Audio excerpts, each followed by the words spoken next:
Termasuk dekat Unity pun, yes, Alhamdulillah. Pagi ini pun saya telah dihubungi oleh seseorang, okey, yang mana orang ni baru masuk Islam tapi daripada luar negara, dan ada, kerana ada MCO sekarang, ada PKP, dia nak kembali ke negara dia pun tak boleh. Dia seorang-seorang dekat sini, tapi dia baru je masuk Islam. 2 hari dia ucap syahadah, terus MCO, PKP dan penerbangan pun dibatalkan dan sebagainya. So dalam keadaan dia baru masuk Islam, dan kes ni sampai pada saya hari ini. Okey, baru hari ini sampai kes ni pada saya, dan insya-Allah kita akan menguruskan, membantu dia. Abi good. So hari ini alhamdulillah, ingat jabatan-jabatan agama Islam, dia ada unit-unit saudara baru. Kemudian kita ada ustaz-ustaz, imam-imam di masjid di surau, boleh minta bantuan mereka. Dan ketiganya adalah NGO-NGO Islam. Jadi kalau ada antara mereka yang anda tahu dia berminat nak memeluk agama Islam dan sebagainya, cuba hubungi, okey, pendakwa-pendakwa yang ada, ustaz atau imam yang ada, dan mintakan khidmat nasihat daripada mereka. Are we good? Alhamdulillah.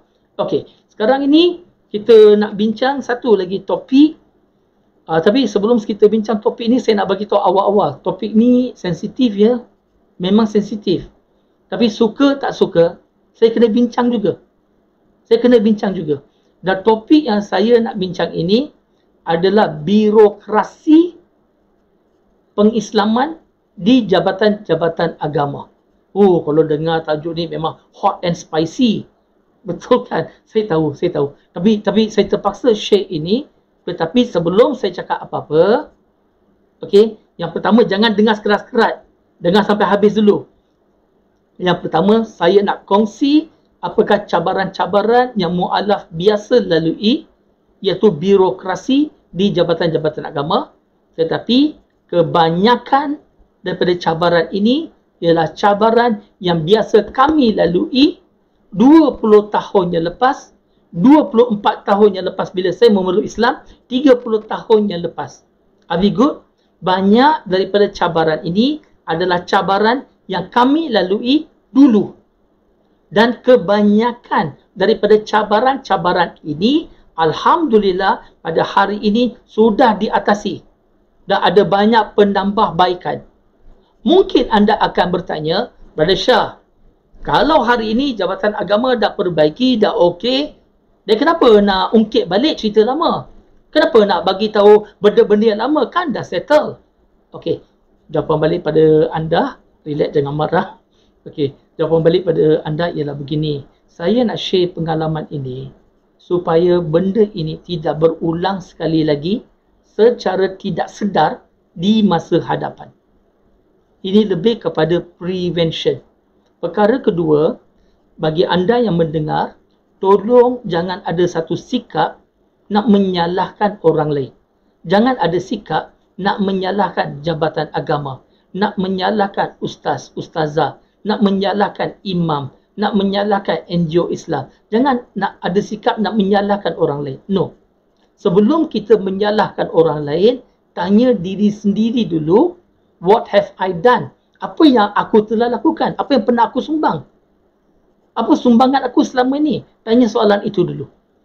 Tapi orang yang biasanya buat kerja, dia tak ada masa nak menyalahkan orang lain. Sebab dia kasi sibuk buat kerja. Clear ke? Tapi saya nak share pengalaman ini sebab ini adalah antara cabaran-cabaran yang pernah dilalui oleh mualaf dulu, dan mungkin masih lagi ada kes-kes seperti ini, mungkin secara terpencil. Okey, yang pertama, kalau kita sebut tentang birokrasi, yang pertama adalah waktu pejabat. Dulu zaman saya nak masuk Islam, ingat ya, zaman itu penggunaan handphone tu baru lagi tau. Tak begitu meluas, clear ke? So ramai yang masih bergantung kepada telefon rumah atau telefon pejabat.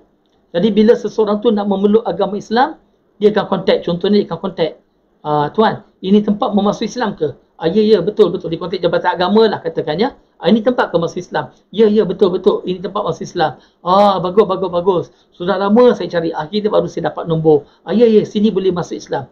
Kemudian dia akan cakap, Encik, saya nak masuk Islam. Nanti saya datang dalam pukul 6 ya. Saya habis kerja pukul 5, pukul 6 saya sampai. Oh, tak boleh.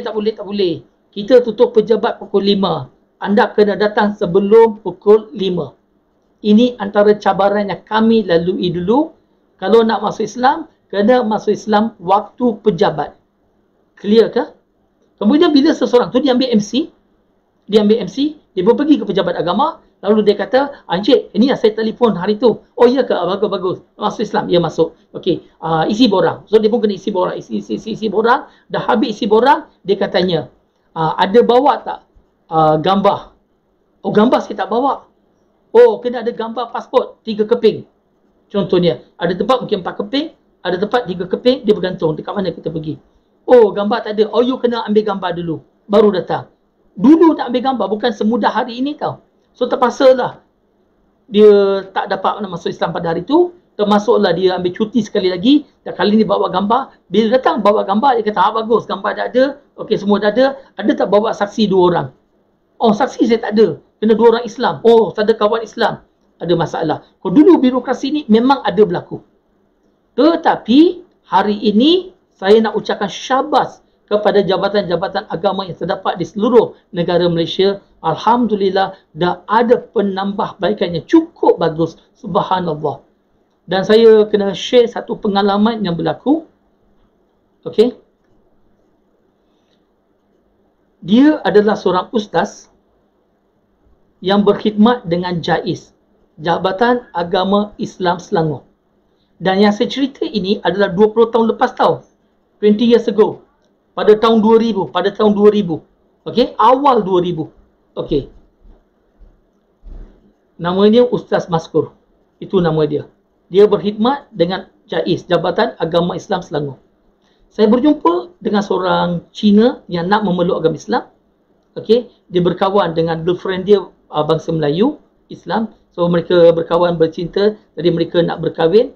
Jadi saya kata sebelum anda kahwin atau apa-apa, belajar tentang Islam dulu. Dan Alhamdulillah saya telah ajar dia tentang Islam beberapa kali kelas dan sebagainya. Akhirnya dia kata dia dah ready, dia yakin nak masuk agama Islam. Okey, boleh. Lepas tu saya pun telefon lah Ustaz Maskur ni daripada JAIS, Jabatan Agama Islam Selangor. Saya telefon dia, saya bagi tahu, Ustaz, ada kawan Cina ni, dia ni nak masuk agama Islam. Boleh ke saya bawa dia ke pejabat tuan untuk dia masuk Islam? Ustaz Maskur kata, boleh, no problem, bawa aja. Lepas tu saya kata, tapi ada sedikit masalah teknikal Ustaz. Dia ni hari kerja tak boleh datang. Sebab bos dia memang takkan bagi dia cuti. Dia terpaksa kerja. Cuma yang dia boleh tu pada hari Sabtu. So hari Sabtu ni boleh tak? Pukul 9. Dia datang, saya bawa dia ke pejabat, dia masuk Islam. Ustaz tu kata, hari Sabtu ni ke? Saya kata, ya, Sabtu ni. Ustaz pun dia kata, tunggu sekejap, saya nak check appointment saya. Dia check appointment dia, lepas tu dia kata, okey, boleh. Boleh, Brother Shah. Bawa dia. Lepas dalam setengah jam tu, Ustaz tu kontak saya balik. Dia tanya, pukul 9 tu 9 pagi ke 9 malam? Saya kata 9 pagi Ustaz. Dia kata boleh. Pagi pun boleh, malam pun boleh. Subhanallah. Apa kita dapat iktibar daripada cerita ni? Ada ramai ustaz, ustazah, imam dekat luar yang sanggup mengorbankan masa cuti mereka untuk menguruskan pengislaman. Jadi bagi kita, kalau nak menyalahkan jabatan agama tak buat kerja, orang ni tak buat kerja, orang itu tak buat kerja, tak adil tau. Clear ke? Sebab bagi mereka, hari Sabtu, hari Ahad adalah cuti tau.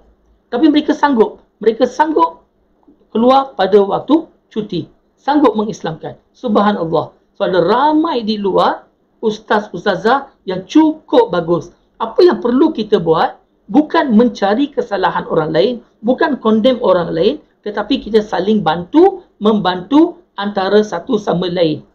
Saya tak kata jabatan agama perfect. Tak, saya tak kata pun begitu.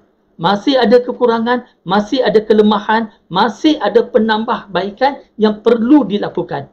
Tetapi marilah kita sama-sama saling bergandingan bahu untuk memperbaiki apa-apa kelemahan yang ada. Are we good? Itu satu contoh. Okey, saya nak bagi contoh lain yang menjadi birokrasi kalau zaman dulu adalah gambar. Subhanallah. Kalau tak ada gambar tak boleh masuk Islam. Kena balik dulu, bawa gambar pasport, kena bagi gambar pasport, baru boleh masuk Islam. Allah.